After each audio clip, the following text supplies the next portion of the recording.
Evil, Hear No Evil, London and Loyalist Paramilitaries. I'm Anne Cadwallader and I'm chairing the event. As a brief introduction, after 30 years as a journalist here, I joined the Finucane Centre and wrote Lethal Allies, British Collusion in Ireland, focusing on collusion and the Glenanne gang. The PFC's organised what should be a fascinating discussion. We've invited questions online and we'll get round to them before we finish. The panellists are Dr. Brian Feeney, Professor Mark McGovern, and my colleague Margaret Irwin, who will each introduce themselves. Just as a taster of today's event, the PFC is named after the lawyer Pat Finucane. At the time of Pat's murder by the UDA in collusion with British security services, including RUC Special Branch and military intelligence, the UDA was still a legal organisation. That forms one central theme of today's discussion. Why was the largest loyalist paramilitary group responsible for taking over 400 lives during the course of the conflict legal until August 1992, just 2 years before its ceasefire in 1994? In fact, there were times during the conflict when both the UDA and the UVF were legal organisations. More of that later. Much of what we know about the relationship between loyalism and London has been uncovered, not from whistleblowers or from loyalists, but from declassified official British documents in the National Archives at Kew in London. That source makes the information revealed all the more credible and incontrovertible.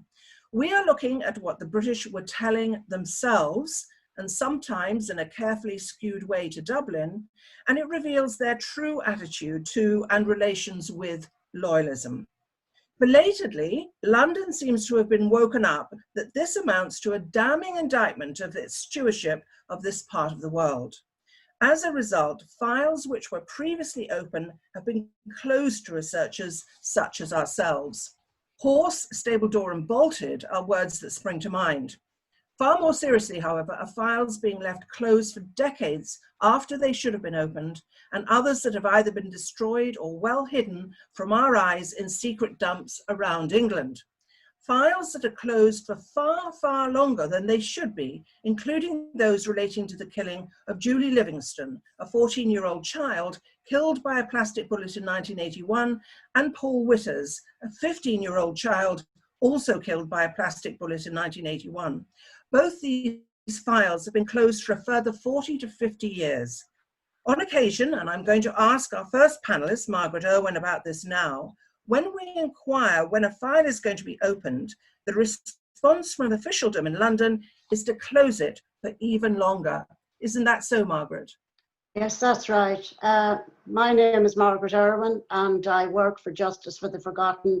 I'm coordinator. We represent and support victims in the Republic. And we're part of the Pat Finucane Centre since 2010. As Anne said, I'm the author of A State in Denial, and I have a new book being published in October, which is called Fermanagh, From Plantation to Peace Process. And now to answer your question, Anne, absolutely, you have not overstated this at all. Hundreds of files are closed for anything up to 100 years, and some which may never be opened at all in the National Archives in Kew. For example, files on UDR battalions, files on British Army tours, all closed for between 84 and 100 years. A few of them, yes, are open, but many, many of them are closed. And just by way of illustration, I just want to mention one file. In A State in Denial, I mentioned this particular file, which was closed at that time for 72 years, and it was due to be opened in 2052, and it was entitled Meetings with UDA Leaders from 1976 to 1979.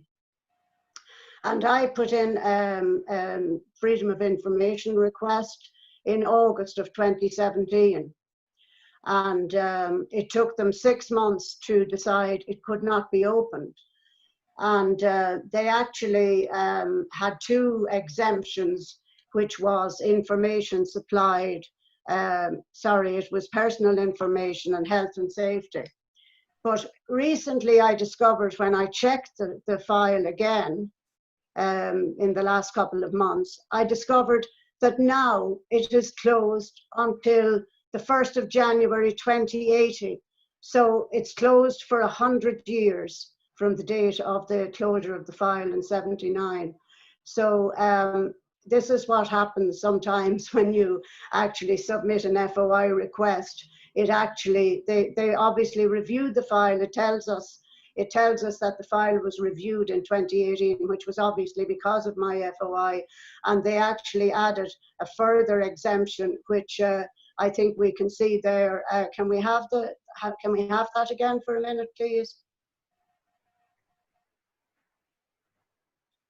No, maybe not. Oh yes, here it comes now. Yes, the actual, there's a new exemption, which is now exemption 1. Information supplied by or relating to bodies dealing with security matters. So that is the reason why that file has now been closed for 100 years, an extra 28 years.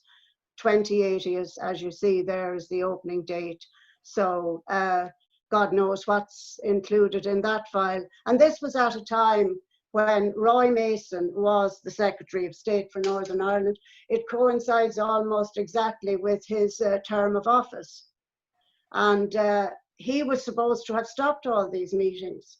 And he closed down Laneside, where senior officials met with paramilitaries, from both sides. So, well, they met with Sinn Féin. They didn't meet with the IRA, but they met with the UVF and they met with the UDA, and he was supposed to have closed this down. So somebody was meeting with the leadership of the UDA during those years. Okay, Margaret, thank you very much. How soon do you think, after the UDA emerged at the start of the conflict, do you think London knew that the UFF didn't exist and was merely a nom de guerre? Well, they knew straight away. The name UFF emerged on the 9th of June, 73, with a new policy document. Now, when they held the press conference, they didn't mention UFF, but they had the UDA had this new policy document, and within a few hours, the UFF had claimed its first victim, 9th of June. On the 19th of June, 10 days later, the Information Policy Unit, the IPU, held a meeting where it was stated that the UFF should not be treated as a separate organisation from the UDA. So that's how they knew immediately. Okay, tell me a bit about a couple of newly declassified files on the UDA that you've recently discovered. Yes, they've recently been declassified, and some of them actually go back to 1980, but because they're up to maybe 86 or 87, they're only open now. And indeed, I think I mentioned in A State in Denial, I referred to a particularly cynical remark that had been made by an NIO official called Davenport, where he said that in terms of the politics of the proscription of the UDA, we have always regarded the existence of such denials as more important than their accuracy. Now, these files that are recently opened absolutely confirm that this attitude, this was policy, this was government policy. And I discovered a document relating to one of our panelists today, Brian Feeney, where he was calling in at the SDLP conference in November 1980 for the proscription of the UDA, and saying that the UFF was not a separate organisation. So there it is there. 1980, that's a long, long time ago. That's 40 yes, years ago. that's November 80. And okay. Following on, so it's just the highlighted bit there. It was public knowledge that the UFF did not exist as a distinct organisation and was simply the nom de guerre employed by the UDA members when they turned to violence. So this is in one of the new files. Okay, Margaret.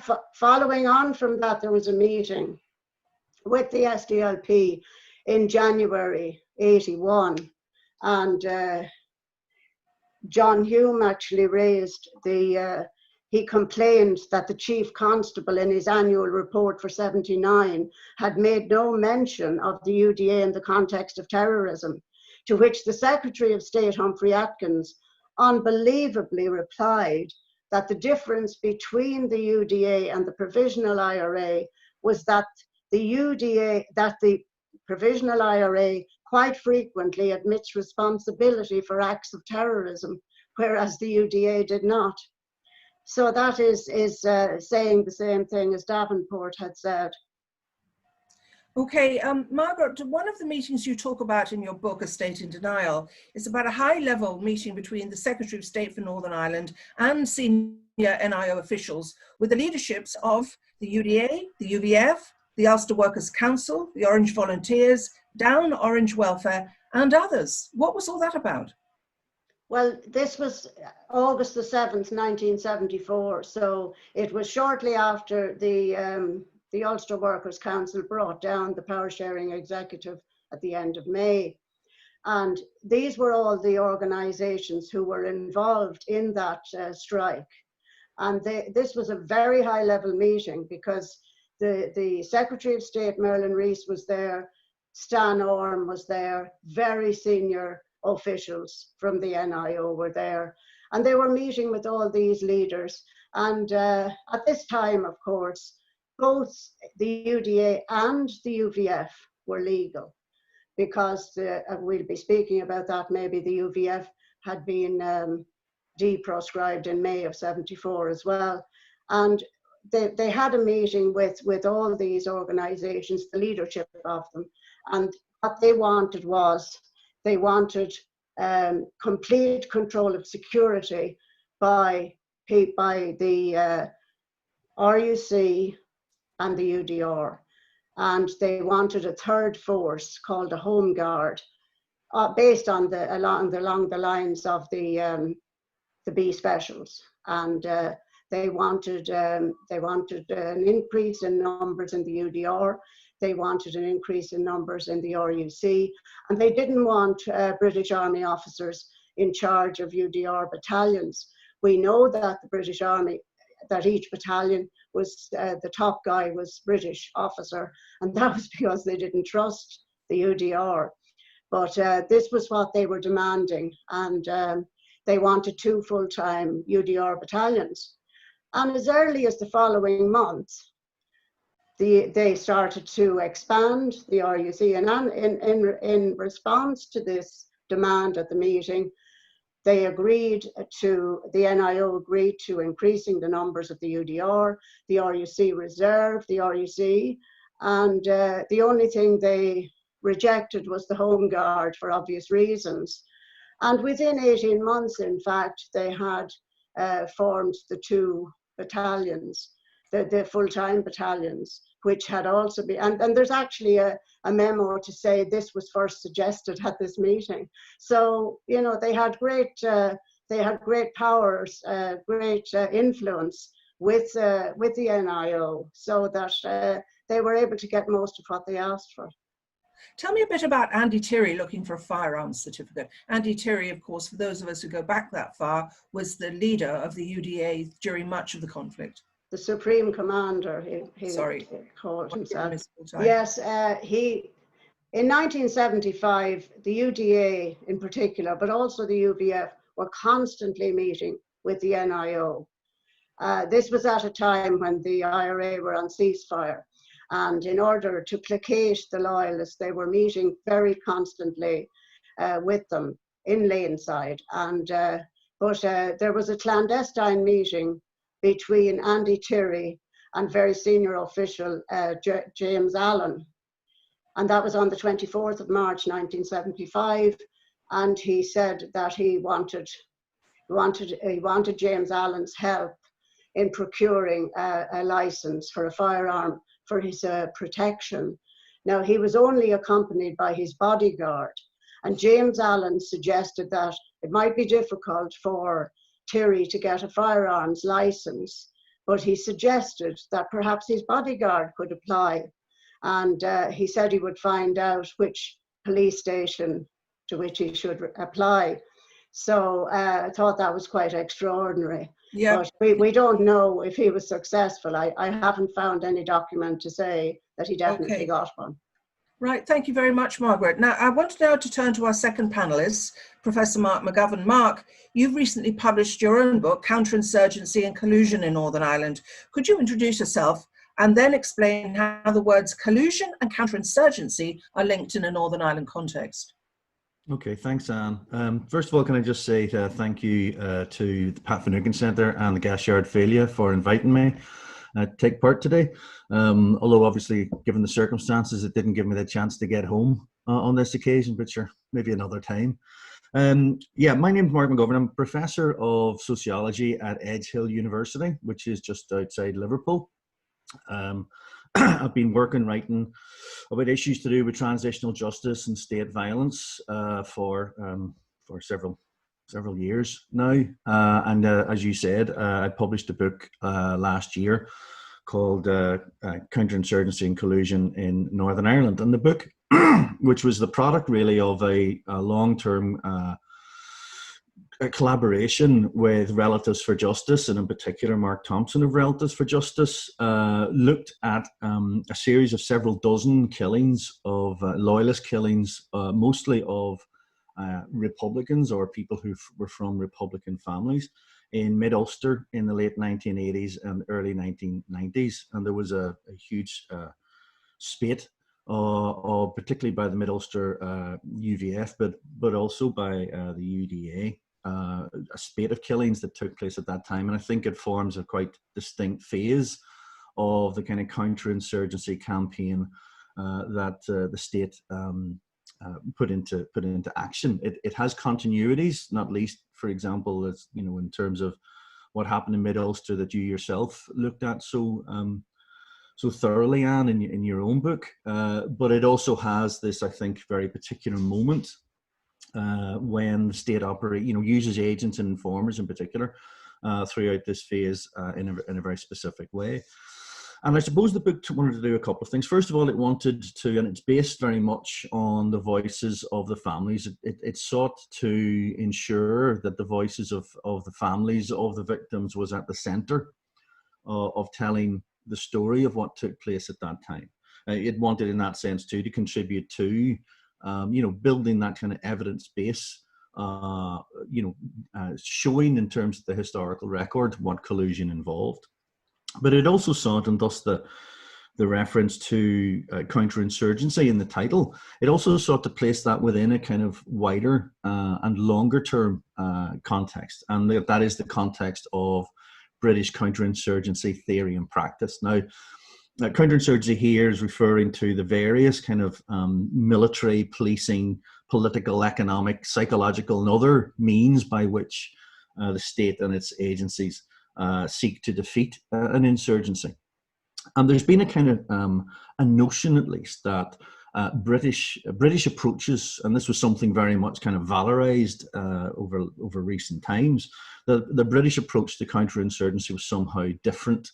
As Mike Jackson, former chief of staff of the British Army, and of course one of the people responsible for the events of Bloody Sunday, once referred to he called it a kind of peculiarly British way of counterinsurgency, which is supposed to be characterized by a more benign hearts and minds and minimum force doctrine. In other words, that the force used is only ever the absolute minimum that can be used. And I think that's a problem, and I think it's a problem that's kind of shaped this kind of myth of British counterinsurgency is something that's shaped the discussion both about state killings and about collusion, because I don't think that's also the case. And one of the things that I wanted to do was therefore to place the kind of logic that I think is evident in the approach that the British state adopted in the North, not least in terms of its use of agents and informers, and for example, kind of like proxy organizations like loyalist groups, that actually fitted into a logic of rather a doctrine of necessity rather than a minimum force doctrine. This is a doctrine, I think, shaped by the idea that whatever force was needed is what was the logic of British counterinsurgency. And that has, as I say, a longer term history. It goes beyond the kind of the Kitsons, etc. So even, for example, right back to what the British, who the British Army regards as the founder of the tradition of British counterinsurgency, is a late 19th century military man called Charles Colwell, Major General Charles Colwell. Colwell actually, and not I think unimportantly, was from the north. He was of good Ulster capital and Anglo-Irish landed stock. And he developed this concept of what he referred to as moral force, that which was the way that the small wars of empire should be fought. And what he meant by that actually is a synonym really for inspiring awestruck fear in a population. Moral force was actually about using the violence, a kind of performance of violence, which would therefore undermine the capacity of communities to resist the will of the imperial state, as it were. And I think that's a better foundation for understanding the sort of logic that underpinned the character of the kind of campaign fought in the north, and particularly in places like Mid-Ulster, and particularly in periods like the late 1980s and early 1990s, when actually what was going on here was deploying whatever force the state felt necessary to meet its own interests and ends in order to achieve its goal, which was essentially to demoralize communities of people that it had targeted. Okay, thank you very much. Well, you and I and Margaret and Brian and others as well have done a tremendous amount of work in trying to change the dominant narrative about the conflict. And as a result of that, there's been a kickback from the establishment. How successful do you think that response from the establishment, from politicians, right-wing militarists and the rest of them, has been in framing the discussion? Yeah, I mean, I suppose it's kind of from where you stand, and also the jury is just literally still out in many ways. You know, in terms of its longer term success, I guess we'll have to see. Certainly, I think it's had a profoundly detrimental and divisive effect on the sort of debate that we should be having about the legacy of the conflict. You know, in terms, you know, and we've seen this kind of operating at both government level and in kind of, if you like, a kind of populist campaigns too. You know, clearly, you know, government efforts to introduce kind of statute of limitations or basically some form of amnesty by another name for former British soldiers accused of extrajudicial killings has kind of operated at that kind of official level. But it's been kind of both fed and underpinned and driven too by kind of populist campaigns, both in Britain, the sort of, you know, led by kind of the right-wing press and led by kind of political figures and former military figures who kind of utilize this language and rhetoric and narrative of a witch hunt to kind of describe things. And then also echoed, I think, closer to home, as it were, by, you know, people talking about a legacy scandal. And it has had, I think, an extremely difficult and problematic impact. I think it's sort of impacted on the kind of ways in which people are able to discuss these things. And more importantly, as I say, these populist campaigns have fed this, you know, this logic of a disproportionate focus, as the saying goes, the notion that somehow the way in which legacy issues and legacy mechanisms are being introduced and potential prosecutions are being undertaken has had a disproportionate focus on people in the state, even though, and I think this is not unimportant, even at the same time when that case is being made both by government officials and in a kind of populist context, even when people like the Chief Constable of the PSNI and the Victims Commissioner have said that the evidence doesn't show that to be the case, that in fact the evidence says the exact opposite, that that's not what we've seen. We haven't seen a disproportionate focus on cases. And I suppose the problem here is, I think what we're seeing is a kind of, perhaps a re-emergence, certainly a kind of a reinforcement of kind of forms of denial, the kind of politics of denial, that again, I think is in a wider sense is a problem for our civic spaces, our capacity to discuss these issues. And, you know, if we take the kind of work of someone like Stan Cohen, the sociologist Stan Cohen, you know, we see these different forms of denial, from sort of literal denial that you know, these things didn't happen, there was no collusion, which of course was the story that we heard for far too long. And when people embark on that, and we've seen that kind of being said, it's not, you know, it's not just the likes of us who people are saying this in relation to. They're saying it in relation to, you know, a record now established from John Stevens through Nuala O'Loan through De Silva onto the Loch and Island report and others. We've seen, in other words, you know, if evidence being put into the public realm of collusion as a formative dimension of the conflict. So it's either literal denial, or it's kind of, that might have happened, but it's not what you think. In you know, different interpretations, which include, of course, contesting the very definition. We see a kind of literature now too, both again in the kind of academic and also in the kind of populist realm, of kind of dismissing or disputing the concept of collusion itself, and saying, and, you know, trying to construct it as somehow merely a political term, not something that we can use in either legal or academic senses to analyze the shape of things. Or we see it in terms of what Cohen referred to as implicatory denial. In other words, it might be that might have been the case, and you might be right in your understanding of it, but what we should do about that isn't what you think you would normally think should be the consequence. And that, you know, if we see that this kind of package of denial coming together, it sort of shaped the space and the way in which these issues are now being discussed. And as I say, I think, you know, it's an ongoing problem, but it's one that needs to be, you know, faced down in terms of the way in which it's attempting to reshape and redefine the discussion we should be having. It's I mean, I'm sure you've had this experience as well. It's years since Lethal Allies was published. It's a year since your book was published, and none of the details have been challenged. None of the evidence has been challenged. But nevertheless, it does seem to be a Sisyphean task to push the rock up the mountain and somehow break through the glass wall, and to let ordinary decent people in Britain, where you live and I'm from, know the truth about what happened over here. It's an almost impossible task, especially when you have increasing militarism and the kind of English nationalism that you see in the Brexit debate. But I guess we just have to keep going. When the going gets tough, the tough get going.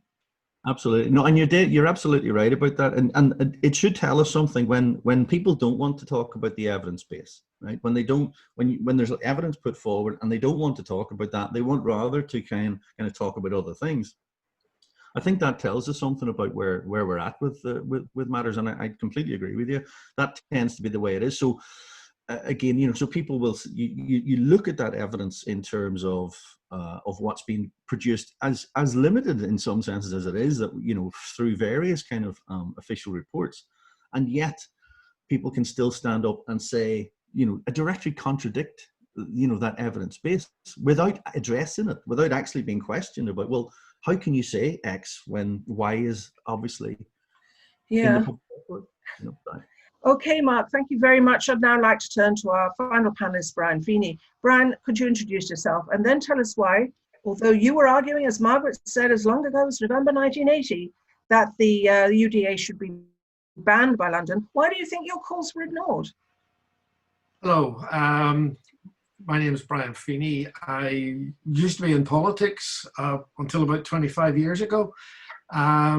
Since then, I've turned to writing. I'm one of the authors of Lost Lives, the stories of the men, women, and children killed in the Northern Ireland Troubles.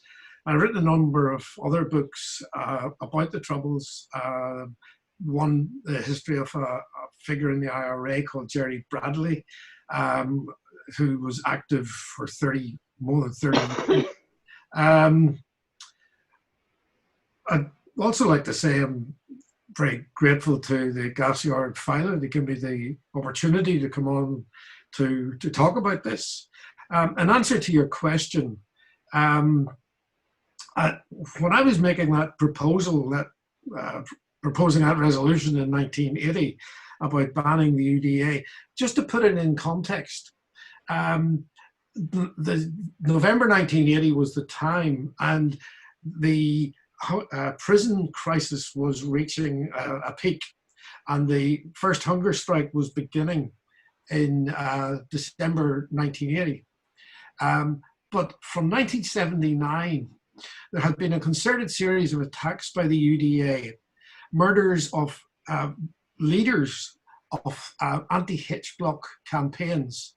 And they picked the intellectual leaders in many cases. And UDA had killed John Turnley, who was an Irish independence figure from Carnlough, who had been from a wealthy Protestant landed gentry background. They killed Miriam Daly, who was a lecturer in Queen's. They had actually planned to kill her husband, but he was in Dublin, and when he didn't turn up, they shot her instead. They waited in the house for a considerable period of time, and then they shot her. They also shot Ronnie Bunting and Noel Little, who were INLA figures.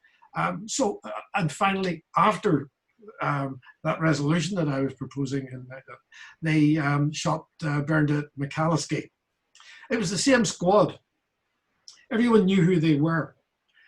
They were the South Belfast Brigade, which stretched out to Lisburn of the UDA. They were a unit led by John McMichael, and he tried to pretend or let it be known that he was involved with the UFF. The squad that did this, there were only 9 men in it, and everyone knew, including the security forces, and nothing was done about it. Now, because of the intensity of the killings that were taking place against these targeted figures who were opposed to the H block conditions, the claim that they were the UFF was quite important, because the pressure was on to ban the UDA. And the argument was, oh, well, actually, this is not this is the UFF, who are, if you like, the military wing of the UDA, which is complete nonsense. The British had taken a decision long before this not to ban the UDA for various reasons. One of them they used to give was it was too big. And if they were banned, they'd be driven underground, and then they'd become much more dangerous. Hard to imagine how they'd become more dangerous since they were given such freedom of action by the security forces in any case. The other reason, and this is more like the real reason, is that the UDA was actually a pseudo-gang, as the British call these things. They had done this sort of thing everywhere. And many of the officers who were involved at a senior level in the early 70s that Margaret was referring to, 73, 74, 75, they had participated in colonial struggles against the British, defending the empire in Kenya, Malaya, Borneo, Aden, and they came to the north of Ireland and in many ways followed the same policies. And one of the key elements in that policy was to pick an ethnic group or a tribe or someone who would be supportive of the British, arm those people and set them against another ethnic group. One of the best examples is Cyprus, where the British colluded with the Turkish Cypriots against the Greek Cypriots who were trying to organize independence. There's another example in Malaya, where the Chinese and the Malayans were tiered off against each other. Same in Kenya, same in Uganda, and the same in the north of Ireland, where they backed one group against the other. And it's quite obvious that the sort of evidence that Margaret was giving earlier about the regular meetings with the UDA, that they were the favoured group and they turned a blind eye. But in many cases, as in 1979, 1980, the UDA were actually carrying out the work of the British Army, because the British Army couldn't actually go in and shoot people like Miriam Daly or John Turnley. But they were thorns in the side of the authorities. So when the UDA shot them, they were actually doing a favour for the authorities. And you have to ask, why did they pick those people? Who gave them the details? Where did they get the details? And as in many other cases, the finger points back to the British Army or MI5.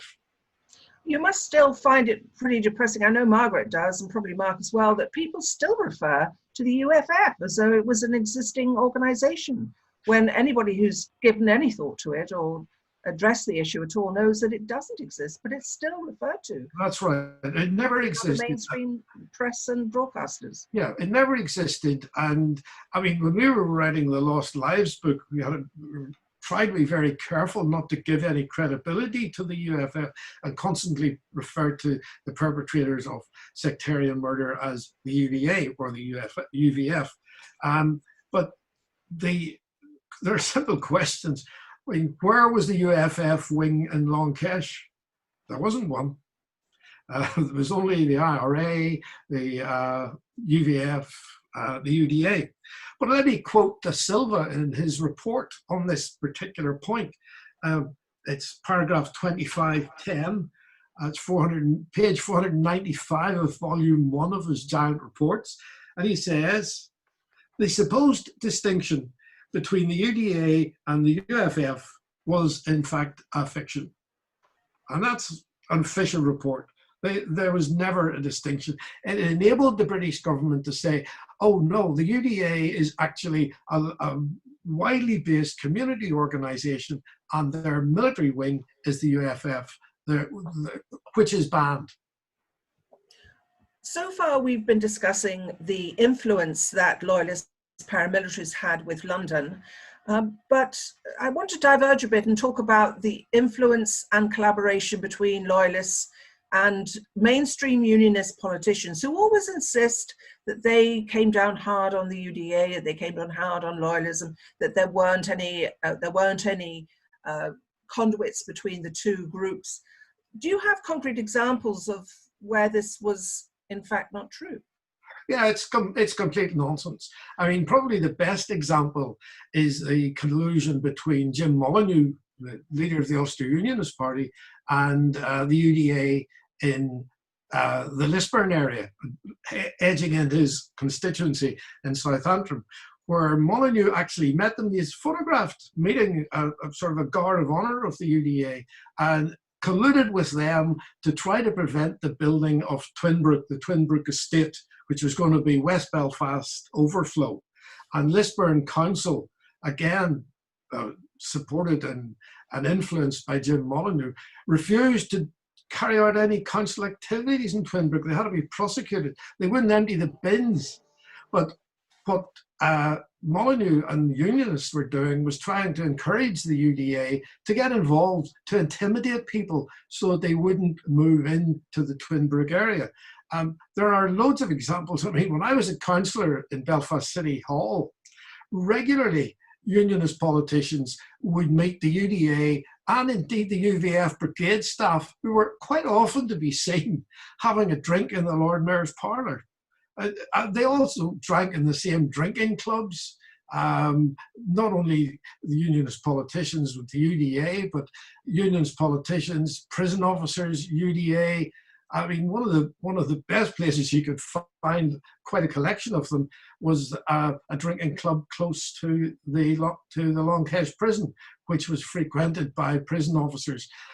The sort of people, they didn't know which uniform to put on when they got up in the morning, whether it was a prison officer, RUC Reserve, UDR, or a balaclava. Who could tell?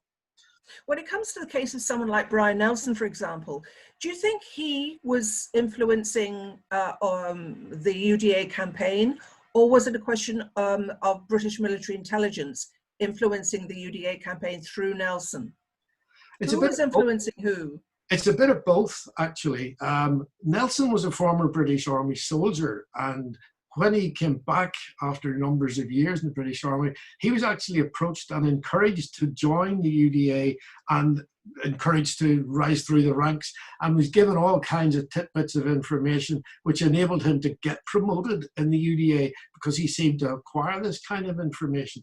Now, he was working largely for the British Army and for the unit called the Force Research Unit, the FRU, and they would give him targets.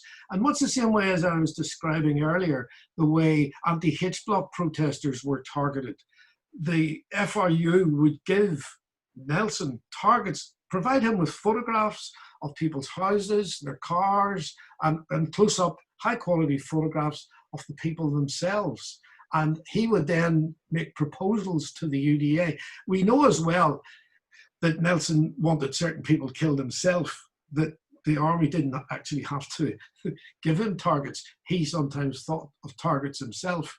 But there's no doubt he was being run as a British Army agent and doing the work that the British Army was unable to do openly by obviously going in and just shooting someone in a house. The UDA did the work for them. And Nelson, there's a lot of stuff about Nelson that never came out, including at his trial where he didn't go into the witness box.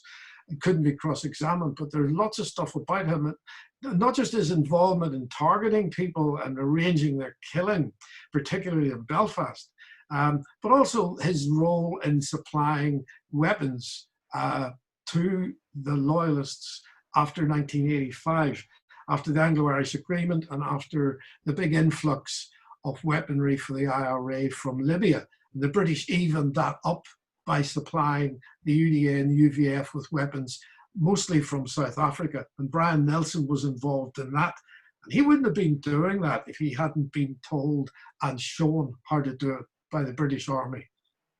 Brian, the standard response when the evidence is presented, either in documentary form, in book form, or wherever, in the newspapers or wherever, the standard response from the RUC, ex-RUC and current PSNI is that they did everything they could to put loyalists behind bars, that they come out with statistics saying, look at all these loyalists that we put away for long periods of time in jail. And although it seems on the surface to be statistically an honest response, both you and I think, have very great doubts about who they put in jail and for how long, and it's more complex than it seems.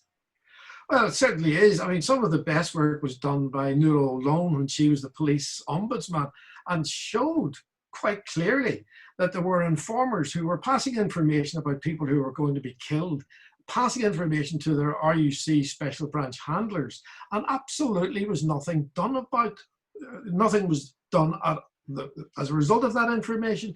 People were allowed to die.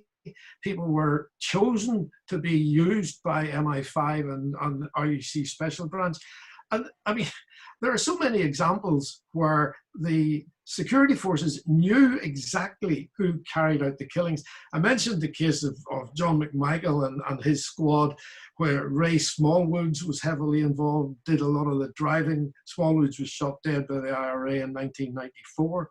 He was involved in the killing of Bernadette Devlin. They knew all this perfectly well. There's another example I can give you of a man called Terence McDade, who was shot dead in Newington, and this was a case of mistaken identity. What do they mean by mistaken identity? Because the army had given him the wrong information, and he went and shot Terence McDade. Now, there was a soldier prosecuted for passing information, a guy called Cameron Hasty, Corporal Cameron Hasty. The information was being given to loyalists from Girdwood Barracks. And the army would withdraw its patrols to allow the killing to take place. So they allowed certain people to be killed. They assumed they were killing an IRA man. It was a mistake. But they decided to allow this to happen. So they would allow certain people to be killed. They would allow Republicans to be killed. They would allow certain loyalists to be sent to jail. But the targets they wanted, they carried out perfectly well. They gave the information. And a lot of the information is available in De Silva about the meetings that took place. A lot of it's redacted, but you can see the meetings that took place and the information that was coming from the UDA and the UVF to the RUC and to Special Branch. And we can all, I suppose, point to certain people who led charmed lives, such as Robin Jackson in the 70s and Billy Wright in the 80s, who on many occasions, I can think of 5 occasions at least on which Robin Jackson could have been put away for a long sentence and somehow evaded that fate. But I find it very interesting. I think it's very important for us to lift our eyes above the horizon a bit and look at what the British did in other parts of the world before they came to Northern Ireland and what they've done since the conflict here largely ended as well. And I think, you know, we mustn't fall into the trap of thinking Ireland was unique in any way. Those are my thoughts. If anybody wants to comment on that. Well, I mean, I mentioned earlier, I mean, you're absolutely right. The senior officers in the early 70s were highly experienced in activities in places like Aden, Malaya, Borneo, Kenya. It was absolutely scandalous what went on there. People assume that have done research in it. They can only tell it must have been more than 12,000 people killed in Kenya, many by hanging, some by starvation, some were tortured to death, and they set one group against another. And the same sort of thing that went on here went on in Iraq. If you remember the hooded men and the promise that this would never happen again, the 5 techniques, and then it turns out that the same 5 techniques were being used in Iraq in 2003, 2004. Do you want to come in on that, Mark? Because I think you've done some work on that too. Yeah, absolutely. Well, I mean, I think even if we look at the news in the last couple of weeks around Operation Northmoor, which was the supposed investigations into extrajudicial killings by British troops in Afghanistan, and the recent allegations that there was a supposedly rogue SAS unit operating to kill unarmed people, going into villages in the dead of night and killing people in those villages. We sit and kind of go, yeah, no surprise. You know what I mean? It doesn't come as a surprise because you see continuities in the kinds of practices that have been that have taken place. And likewise, I think in terms of, if we look at the case of Afghanistan again, there was the case of Marine A, who was a soldier who was actually caught on webcam. There was a head camera of him shooting dead a wounded Afghan fighter. And he was charged for that. It was one of the very rare occasions when anyone's been held accountable for it and anyone's been held, found guilty for it. What did we witness? We witnessed a campaign by the right-wing press. We witnessed a campaign led by former military figures, which resulted, apart from anything else, that Marine A was released from jail 2.5 years into his sentence for murder. This is Lee Clegg. This is the kinds of cases we have seen before, where accountability, not only in terms then of the kind of violence that's been undertaken, but the lack of an accountability is an ongoing issue. And this is one of the reasons why the discussions we have and the cases we look at here are not just about here. They're also about trying to establish norms of accountability in terms of state violence and in terms of the actions of the state, because this is not simply a matter of the past. It's a matter of the present. It's happened in these other instances. It's happened in these other campaigns.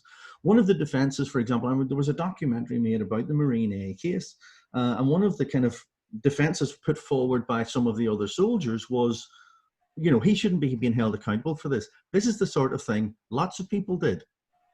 You think about that, and that's about a kind of establishing, there are often kind of spaces of sort of silences, if you like, within institutions about what is permissible and what is not permissible. And what you create is these cultures of impunity in the context of kind of like institutional settings, such as the British military, where people kind of know that there's certain things that they can do or cannot do. And I think those kinds of spaces are what we've seen throughout the kind of operation of British counterinsurgency campaigns. Just briefly, let's talk a bit about pseudo gangs. Margaret, you were one of we hear a lot about the military reaction force now because their actions are under the microscope again. But Margaret, you were one of the first people to look at the military reaction force that was basically undercover soldiers operating from cars, shooting people at will during the early days of the conflict. And more recently, that people are having another look at what they did, but you were one of the first ones to highlight the military reaction force, a pseudo gang, a counter gang, part of counterinsurgency tactics. Yes, well, I produced a pamphlet in, I think it was 2013, about counter gangs in the 1970s, which mainly dealt with the military reaction force. And now it's a bit out of date because we have learned a bit more information since then. For Information example, comes dropping slow. yeah, for example, you know, I say in that booklet that the Conway brothers were shot by the MRF. In fact, they weren't. They were shot by the reconnaissance unit of the King's Own Scottish Borderers. One, Julian Ball, was responsible, who was later involved with Robert Nairac down in Castledillon. But apart from that, I think it pretty much stands up. And the MRF were very, very active, of course, in '72. And then, but they were very careless and a bit chaotic. And they brought the house down really with the Foursquare Laundry. And then the counterinsurgency tactic and the use of pseudo gangs got much more sophisticated and much more deniable. And they were replaced by the Special Reconnaissance Unit. It's now generally called 14th Intelligence, but certainly in all the documents of the time, 1974 documents, it's called the SRU, or the Special Reconnaissance Unit, and all of those who were involved in that were former SAS. They were sort of seconded for the SAS, and there was a, you know, they could deny the fact that there were actually SAS members involved, because they would have been out of the SAS for a period of time.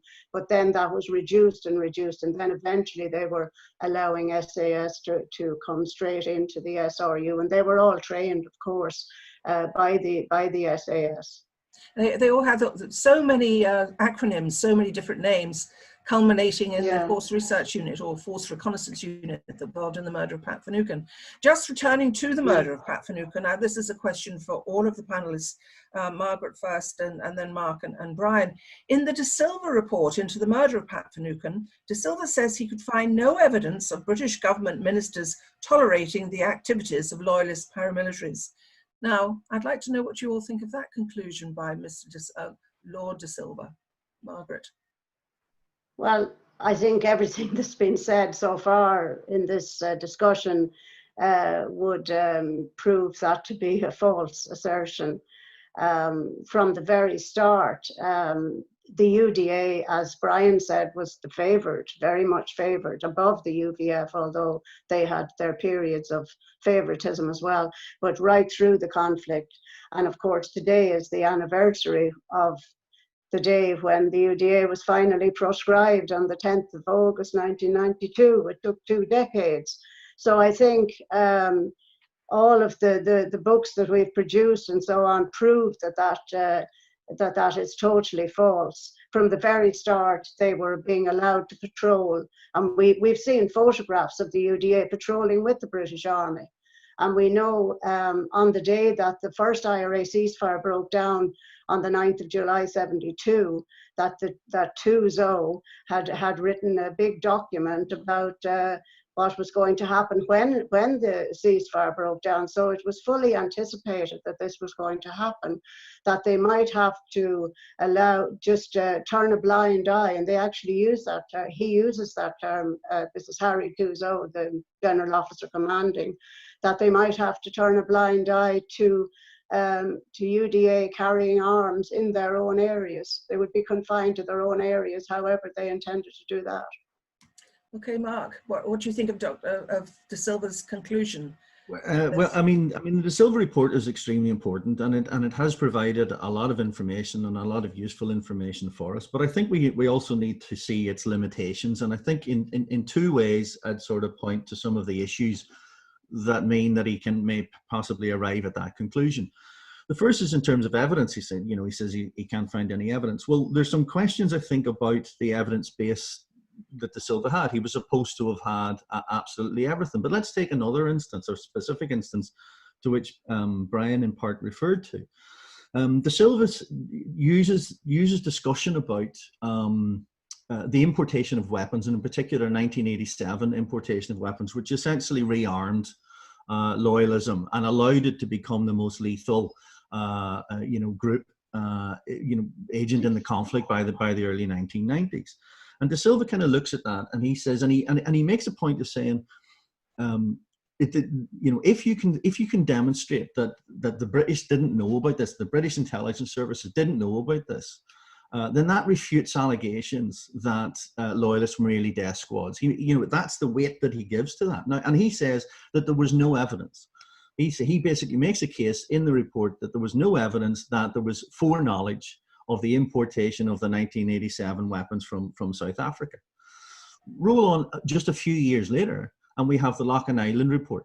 And in the Loughlin Island report, chapter and verse of the extent of the foreknowledge of British intelligence agencies, the number of informers that they had, the clarity that they had about precisely what was going to take place, precisely the nature of the importation of the weapons that was going to occur, alongside then all the what should we say, the rather problematic way in which the searches for weapons then continued thereafter. So, within a few years, the supposed evidence that De Silva relies upon is absolutely countered by someone else who must have had access, to records that either De Silva didn't have or didn't interpret in a way that we might think was reasonable. And okay, Brian, very briefly, we're reaching the end of our hour now. Sorry. Well, I think also in similar vein, the conclusion he arrives at are about interpretation. So, for example, he spends a lot of the report talking about the high-level meetings, including government ministers, about whether or not rules should be introduced for the handling of agents and informers. And they did for several years, and they happen at every possible level. They're brought forward by senior members of the military and the RUC, not, it should be said, to stop the practices that they were discussing, but actually to ensure that they wouldn't be held culpable for them afterwards. And nothing was done. Nothing was done. Now, if he wants to interpret that as a lack of understanding or knowledge of loyalist activity, that's a matter of interpretation. Okay, and finally, Brian, just to close now. I know for a fact that ministers knew. From private conversations with Nicholas Scott, he was a minister here for many years, he just took it for granted. The politicians on the nationalist side would make representations to ministers about collusion, about the stuff that was happening, about what was being allowed to happen. And they knew perfectly well. There is a little thing in De Silva where he points out that there were briefings by senior figures in Stormont to ministers and in Westminster, but they were always careful that what the minister knew was deniable, and that the briefings were constructed in such a way to provide deniability. And that brings us neatly round to the title of today's discussion, which was See No Evil, Hear No Evil. Yeah. Okay, well, listen, thank you all very, very much indeed. It's been a really interesting hour, and I hope that the audience finds it as interesting as I certainly have. Thank you all very much, and thank you again to the Gasyard Fela for providing this opportunity for us all to get together and talk these issues over. Thank you again, and have a good day. Cheers. Bye. Bye. Bye. Thank you.